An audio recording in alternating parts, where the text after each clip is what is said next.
اعوذ باللہ من الشیطان الرجیم بسم اللہ الرحمن الرحیم۔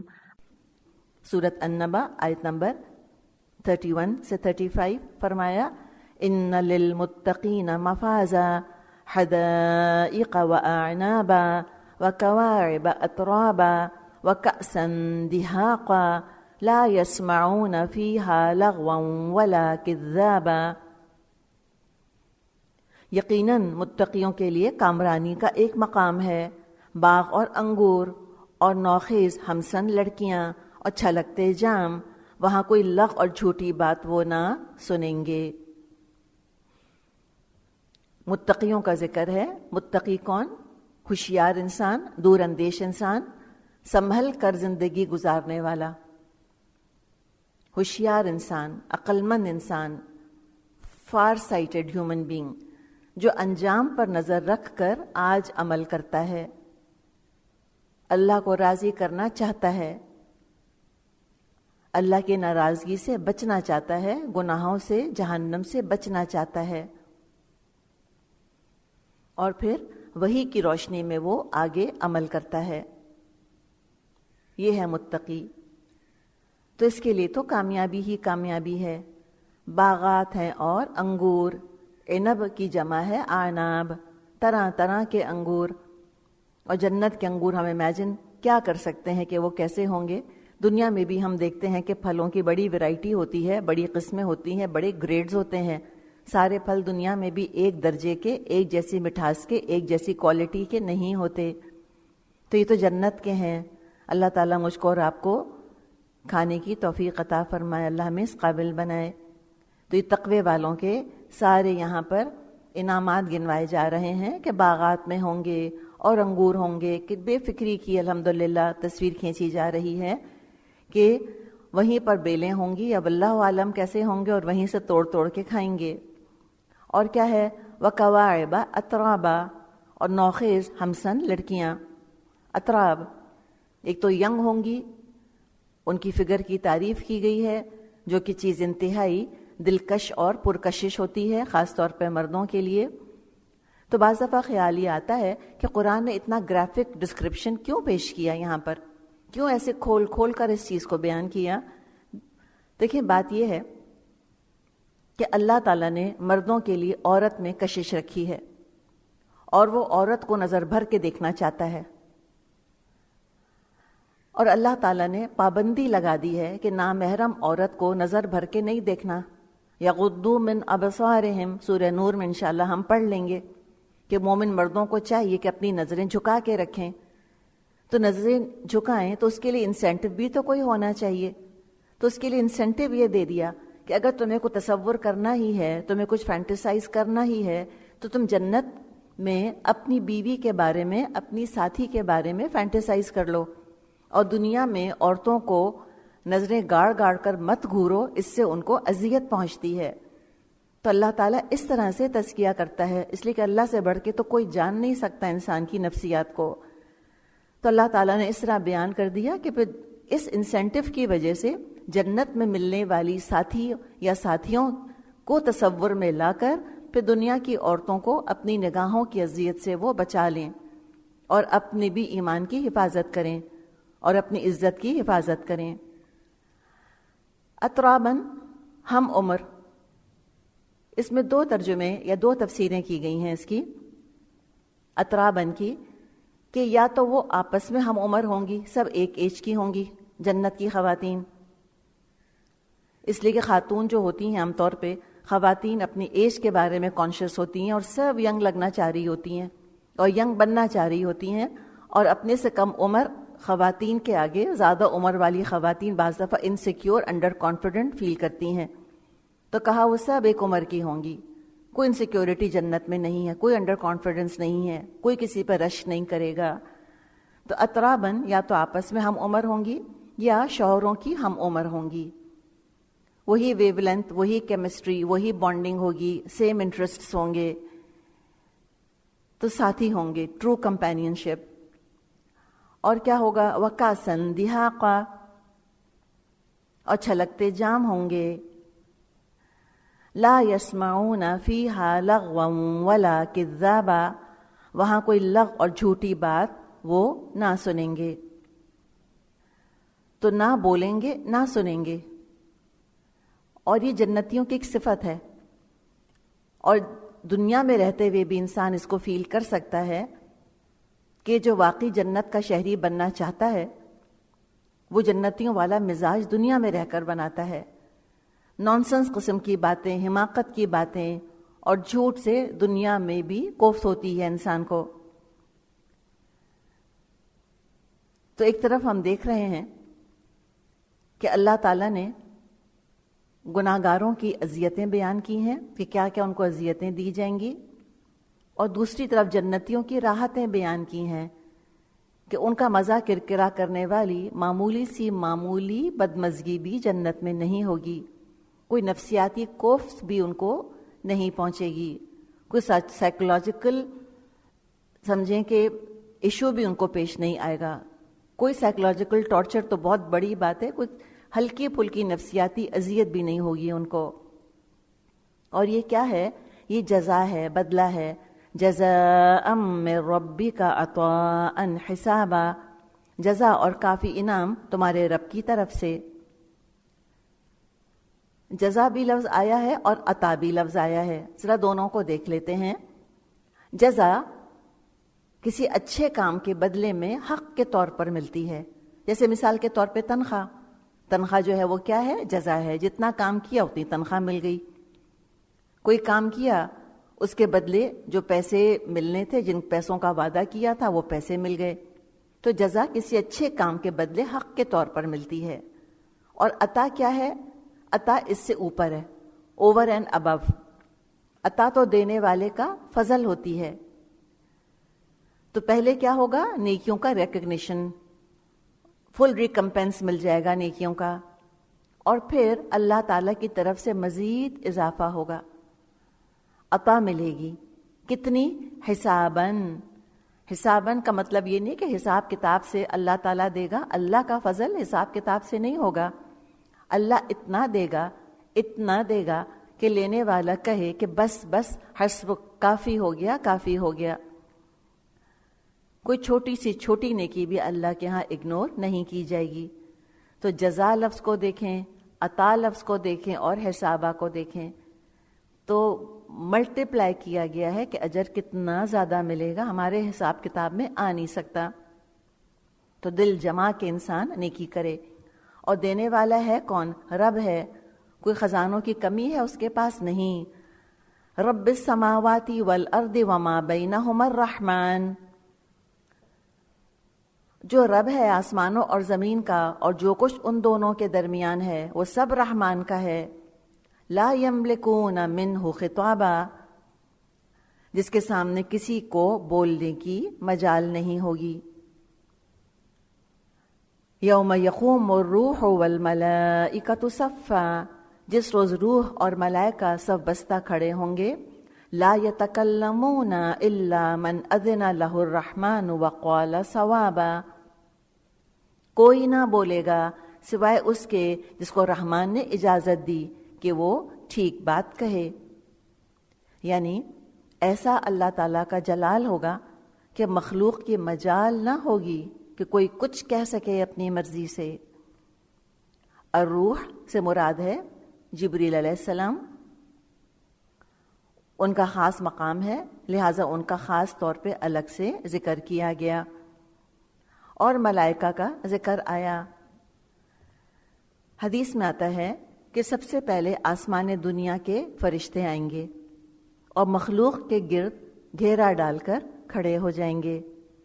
پھر اسی طرح دوسرے، پھر تیسرے، پھر چوتھے، پھر پانچویں، ہوتے ہوتے ساتوں آسمانوں کے فرشتے نازل ہو جائیں گے اور صفیں بنائیں گے. صفن، سب صف بنا کر کھڑے ہوں گے. کتنی صفیں ہوں گی اللہ ہی بہتر جانتا ہے. تو پتہ یہ چلا کہ قیامت کے دن انسان، فرشتے، جانور یعنی تمام مخلوقات، تمام جاندار جمع ہوں گے. کل مخلوق ہوگی وہاں پر اور سب کھڑے ہوں گے. ذالک الیوم الحق، وہ دن برحق ہے، وہی دن حق ہے. یعنی دن کہلانے کا اگر کوئی حقدار ہے تو وہ قیامت کا دن ہے اور اس کا آنا برحق ہے۔ حقیقت میں دنیا تو فنا ہونے والی ہے۔ کیا لگے گا قبروں سے نکل کر اور حشر کے میدان میں کھڑے ہو کے کہ جو دیکھا خواب تھا، جو سنا افسانہ تھا، بس حق ہی کام آئے گا۔ سورہ اعراف میں انشاءاللہ تعالی ہم پڑھیں گے والوزن یومئذ الحق، حق ہی میں وزن ہوگا یا حق ہی وزن ہوگا، حقدار کو حق ملے گا اور حق ہی کے ساتھ فیصلے ہوں گے۔ تو پھر کیا کرے انسان؟ فرمایا چوائس تمہاری اپنی ہے۔ فَمَن شَاءَ اتَّخَذَ إِلَىٰ رَبِّهِ مَآبًا، اب جس کا جی چاہے اپنے رب کی طرف پلٹنے کا راستہ اختیار کر لے۔ اتخذ، پکڑ لے، مضبوط پکڑ لے اپنے رب کے راستے کو۔ اللہ کو منہ دکھانے کے قابل بننا ہے، اس کے پاس ٹھکانہ بنانے کی تیاری کرنی ہے۔ کس طرح کریں وہ تیاری؟ سب سے پہلے تصدیق کرے کہ وہ دن آنے والا ہے، ایمان مضبوط کرے اپنا، اللہ پر، یوم آخر پر، فرشتوں پر، کتابوں پر، رسولوں پر، تقدیر پر ایمان پکا کرے اور تصدیق کرے کہ قیامت کا دن آئے گا، اور پھر اس کی تیاری کرے، عمل کرے جیسا عمل کرنے کا حق ہے، عمل کرے جیسا عمل کرنے کا حق ہے، اور صراط مستقیم پر بس چلتا رہے۔ تو وہ چاہے نہ چاہے بہرحال لوٹ کر تو رب ہی کی طرف جانا ہے۔ مآب کا مطلب ہوتا ہے اپنی منزل، اپنے ٹھکانے کی طرف لوٹنا۔ جب لوٹنا سبھی کو ہے، اللہ ہی کی طرف لوٹنا ہے، تو کیوں نہ اس کو اپنی آرام گاہ بنا لیں۔ ہر نیکی جو ہم کرتے ہیں آخرت کے ٹھکانے کا انویسٹمنٹ ہے، زیادہ سے زیادہ اس کو آرام دہ بنائیں۔ جس کے پاس جتنا آرام دہ گھر ہے دنیا میں، وہ اس کے لیے اتنا ہی پرکشش ہے، اتنا ہی اس کے لیے پرکشش ہے، اتنا ہی اس کی طرف دل کھنچتا ہے۔ تو اگر ہمارا آخرت میں ٹھکانہ جنت بن رہا ہے تو اس کی ایک انڈیکیشن ہمیں دنیا میں بھی مل جائے گی، اور وہ انڈیکیشن یہ ہوگی کہ نیکیاں کرنے کا بہت زیادہ دل چاہنے لگے گا، اور نیکیاں اٹریکٹیو لگنے لگ جائیں گی، نیکیاں پرکشش لگنے لگ جائیں گی۔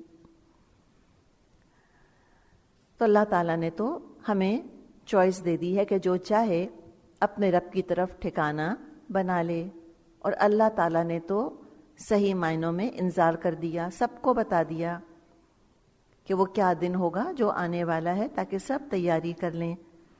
فرمایا اِنَّا أَنذَرْنَاكُمْ عَذَابًا قَرِيبًا يَوْمَ يَنظُرُ الْمَرْءُ مَا قَدَّمَتْ يَدَاهُ وَيَقُولُ الْكَافِرُ يَا لَيْتَنِي كُنتُ تُرَابًا، ہم نے تم لوگوں کو اس عذاب سے ڈرا دیا ہے جو قریب آ لگا ہے، جس روز آدمی وہ سب کچھ دیکھ لے گا جو اس کے ہاتھوں نے آگے بھیجا ہے، اور کافر پکار اٹھے گا کہ کاش میں خاک ہوتا۔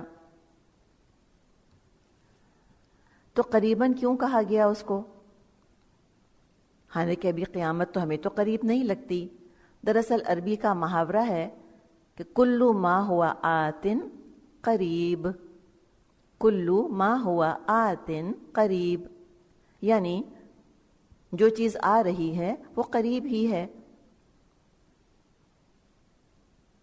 بتا دیا اے مکے والو، یہ محمد صلی اللہ علیہ وسلم نہیں خبردار کر رہے تم کو، انذرناکم، ہم خبردار کر رہے ہیں، اللہ خبردار کر رہا ہے، اور مزید تاکید کے لیے، ایمفسس کے لیے انا بھی لگا دیا کہ بے شک ہم، انا بے شک ہم، انذرنا ہم خبردار کر رہے ہیں، کم تم کو، کل اپنے رب کی طرف ٹھکانہ بنا لو، نہ بھٹکو نہ ٹھٹکو، اور نہ راستہ پلٹو اور نہ راستہ بدلو، اللہ کا قرب تلاش کرو فرائض کے ذریعے سے، پھر نوافل کی کثرت سے اللہ کا قرب تلاش کرو، ورنہ وہ دن بہت قریب ہے جس دن کے ایک شخص دیکھے گا کہ اس کے ہاتھوں نے آگے کیا بھیجا. یوم ینظر المرء ما قدمت یدا، جس روز آدمی وہ سب کچھ دیکھ لے گا جو اس کے ہاتھوں نے آگے بھیجا ہے.